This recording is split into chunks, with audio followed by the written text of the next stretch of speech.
दोस्तों, आपने 7 अजूबों के बारे में तो जरूर सुना होगा, जिसमें भारत का ताजमहल भी आता है। लेकिन क्या आपको प्राचीन समय के 7 अजूबों के बारे में पता है? प्राचीन समय के 7 अजूबे मध्य पूर्व, उत्तरी अफ्रीका और दक्षिणी यूरोप के कई असाधारण वास्तुकला थे। हालांकि प्राचीन दुनिया के 7 अजूबे किसे कहा जाए, ये हमेशा से बहस का मुद्दा रहा है। अलग अलग लेखक दुनिया की अलग अलग जगहों को इस लिस्ट में शामिल करना चाहते हैं। पुरातत्वविद पीटर क्लेन और मार्टिन प्राइस ने अपनी किताब the 7 wonders of the ancient world में 7 अजूबों के बारे में बताया है। इसके साथ ही उन्होंने लिखा है कि हमारे पास आज जो लिस्ट है वो 14वीं से 16वीं शताब्दी की है। आइए जानते हैं प्राचीन समय के 7 अजूबों के बारे में। ये कहाँ स्थित है और इसे कैसे बनाया गया है। साथ ही हम आपको ये भी बताएंगे कि आज ये किस हालात में मौजूद है या फिर इसके नामो निशान तक मिटा दिए जा चुके हैं। तो बने रहिए हमारे साथ इस वीडियो में अंत तक।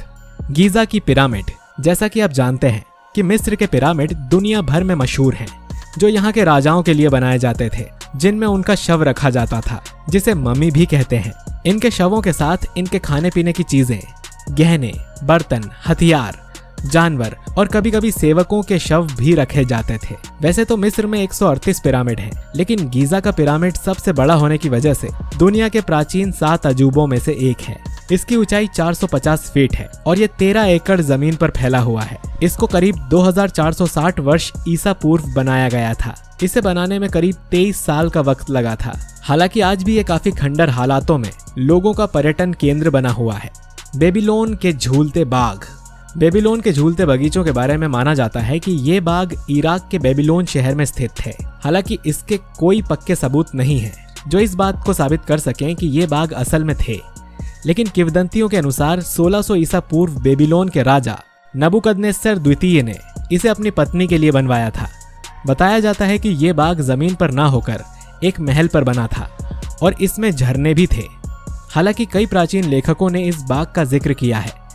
प्राचीन यूनानी इतिहासकार डियोडोरस सिकुलम ने 1ली शताब्दी में लिखा कि बगीचे पहाड़ी की ढलान वाली संरचना पर बने थे। कई हिस्से सीढ़ी नुमा तरीके से एक दूसरे से जुड़े थे। हालांकि वर्तमान में पुरातत्वविदों ने खुदाई की, लेकिन इन्हें इस तरह की कोई संरचना नहीं मिली। ओलंपिया में जियूस की मूर्ति। ओलंपिया की ये मूर्ति प्राचीन विश्व के 7 अजूबों में से एक थी। इस मूर्ति को यूनान के एक मूर्तिकार ने बनाया था, जिसका नाम फीडियास था। यह मूर्ति ईसा के 432 साल पहले बनाई गई थी। इसकी ऊंचाई 12 मीटर थी। प्राचीन ग्रीक लेखक स्ट्रैबो ने 64 ईसा पूर्व से 24 ईसा पूर्व में लिखा है कि गीस के प्रमुख ओलंपिक देवता जियस या बृहस्पति की मूर्ति लगभग 450 ईसा पूर्व में बनाई गई थी, जिसकी ऊंचाई 40 फीट थी। इस मूर्ति की खास बात यह थी कि इसे बनाने में बड़े पैमाने पर हाथी के दांत का इस्तेमाल किया गया था। बृहस्पति को इसमें बैठा दिया गया है। इसमें इसका सिर छत को छू रहा है, जिससे ऐसा प्रतीत होता है कि अगर वो खड़ा हो गया तो मंदिर की छतों को खोल देगा। सुएटोनियस ने लिखा कि रोमन सम्राट कैलिगुला ने 43वीं में आदेश दिया कि जियस के साथ साथ ग्रीस में स्थित सभी मूर्तियों का सिर काट कर लाया जाए। उन सभी के धड़ों पर उसका चेहरा लगा दिया जाए। हालांकि कैलिगुला का आदेश लागू हो पाता इससे पहले ही उसकी हत्या हो गई थी। इस बात की कोई जानकारी नहीं है कि मूर्ति कब नष्ट हुई थी। माना जाता है कि 5वीं शताब्दी में जब ईसाई धर्म ग्रीस में फैला, उस दौरान ये नष्ट हुई होगी। अर्टेमिस का मंदिर। इस मंदिर को डायना के मंदिर के नाम से भी जाना जाता है। ये एक यूनानी मंदिर है। प्राचीन विश्व में ये दुनिया के 7 अजूबों में से एक अजूबा है। आज के दौर में ये तुर्की में था। इतिहासकार माइकल इम्मोडोर्फे आर्टेमिस के मंदिर पर लिखी अपनी एक किताब में बताते हैं कि मंदिर करीब 550 ईसा पूर्व में बना था। इसे लीदिया के राजा क्रोएसस ने बनवाया था। ये मंदिर आर्टेमिस का है, जो जानवरों और शिकार से जुड़ी एक देवी मानी जाती है। शुरुआत में जब ये बना तो ये बहुत छोटा था, लेकिन इस इलाके में जीत के बाद क्रोएसस ने इसे काफी बड़ा बनवाया। सन 262 में भूकंप से मंदिर क्षतिग्रस्त हो गया। माउसोलस का मकबरा। माउसोलस का मकबरा आज तक तुर्की में स्थित है। ये माउसोलस का मकबरा प्राचीन काल में दुनिया के 7 अजूबों में से एक अजूबा था। तुर्की के उत्तरी अनातोलिया के कैरिया में माउसोलस नाम के सामंत की मृत्यु के बाद 353 ईसा पूर्व में एक मकबरा बनवाया गया था।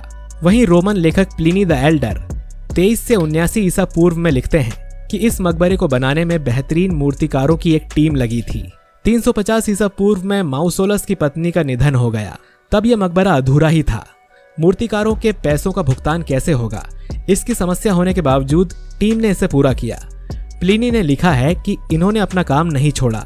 उनका मानना था कि ये उनकी कला और प्रसिद्धि का एक स्मारक है। ये इमारत 43 मीटर ऊंची थी और ये पिरामिड की तरह दिखती थी। रोडेस की विशाल मूर्ति। ये मूर्ति यूनानी देवता हेलियोस की याद में बनाई गई थी, जो यूनान के एक द्वीप समूह रोडेस पर स्थित है। ये एक विशाल मूर्ति है। इसकी ऊंचाई 30 मीटर थी। ये भी प्राचीन दुनिया के 7 अजूबों में से एक अजूबा थी। रोड का कोलोसस ग्रीक सूर्य देवता हीलियस की मूर्ति थी। वर्तमान तुर्की के रोड्स के तट से जुड़े एक टापू पर इस विशाल मूर्ति को 280 ईसा पूर्व में बनवाया गया था।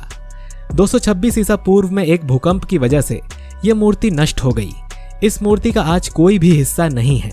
इसके अलावा इसकी सही जगह पर भी बहस होती रही है। बताया जाता है कि मूर्ति 34 मीटर लंबी थी। अलेक्जेंड्रिया का रोशनी घर। अलेक्जेंड्रिया का रोशनी घर प्राचीन दुनिया का 7वां अजूबा माना जाता है। इसकी ऊंचाई 135 मीटर थी। इस रोशनी घर को ईसा से 3 शताब्दी पहले बनवाया गया था। यह मिस्र के एक द्वीप पर स्थित है। अलेक्जेंड्रिया का लाइट हाउस नाविकों को रास्ता दिखाने के लिए था। फिरौन टोलेमी द्वितीय फिलाडेल्फस, जिन्होंने करीब 246 ईसा पूर्व से 285 ईसा पूर्व तक राज किया, इनके आदेश पर इस लाइट हाउस को बनाया गया था। प्राचीन इतिहासकारों के मुताबिक मिस्र के अलेक्जेंड्रिया का बंदरगाह उस समय दुनिया के सबसे बड़े बंदरगाहों में से एक था। बंदरगाह के लिए प्रवेश करने के दौरान ये फेरों के द्वीप पर बनाया गया था। दिन में यह लाइट हाउस एक आईने से सूर्य की किरणों को प्रतिबिंबित करता था। वहीं रात में जब जरूरत पड़ती थी तो इसमें आवश्यकता के हिसाब से आग लगा दी जाती थी। बताया जाता है कि लाइट हाउस करीब 122 मीटर ऊंचा था। 14वीं शताब्दी में ये लाइट हाउस भूकंप से ढह गया। चीन की दीवार। दोस्तों, जैसा कि आप सभी जानते ही हैं कि चीन की दीवार कितनी बड़ी है, तो मैं आपको बता दूं कि चीन की दीवार उत्तरी हमलावरों से रक्षा के लिए अलग अलग राज्यों के कई साक्ष्य द्वारा बनाई गई थी, जिसके बाद इसे धीरे धीरे करके जोड़ दिया गया। यह दीवार इतनी बड़ी है कि इसे अंतरिक्ष से भी देखा जा सकता है। इस दीवार का निर्माण 7वीं शताब्दी से लेकर 16वीं शताब्दी तक हुआ और तो और ये पूरी दीवार पूरे चीन से लेकर पश्चिम तक फैली हुई है। इसकी लंबाई 6400 किलोमीटर है। वहीं इसकी ऊंचाई करीब 35 फीट है और अगर इसकी चौड़ाई की बात की जाए तो इस दीवार पर 10 आदमी एक साथ आराम से चल सकते हैं। हालांकि आज इसकी हालत जिस तरह से है, ये लोगों के लिए पर्यटन का केंद्र बनी हुई है। ताजमहल। जैसा कि हम सभी जानते हैं कि भारत के आगरा में स्थित ताजमहल भी दुनिया के 7 अजूबों में से एक है। और आपको बता दें कि ताजमहल को मुगल बादशाह शाहजहां ने अपनी पत्नी मुमताज की याद में बनवाया था। ताजमहल का निर्माण 1632 में किया गया था। इसे बनने में करीब 15 साल का समय लगा था।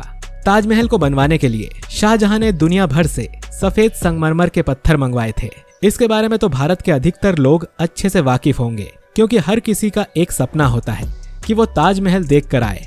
और आज के समय में यह ताजमहल थोड़ा सा पुराना जरूर हो गया है, लेकिन इसकी खूबसूरती और इसकी लोकप्रियता अभी भी बरकरार है। दोस्तों, जैसा कि हम नई दुनिया के 7 अजूबों के बारे में तो जानते ही हैं, लेकिन आज हमने आपको प्राचीन युग के 7 अजूबों के बारे में भी बताया।